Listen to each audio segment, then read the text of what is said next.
This is going to be a video tutorial on how to change the font size in Thunderbird. I will be using a desktop PC for this. Let me jump over to Thunderbird here.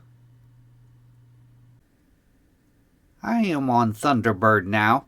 To change your font size, the default font size is pretty tiny, as you can see mine here. I don't like mine being this tiny. To change that, to make it bigger or smaller, you want to go off to the upper right hand corner, up to the 3-bar hamburger menu. You want to click on that. And then right down here, font size. By default, it's probably set on about 14, but there's a plus and a minus on the sides of that. Say that I wanted to increase mine, I'm going to click on the plus.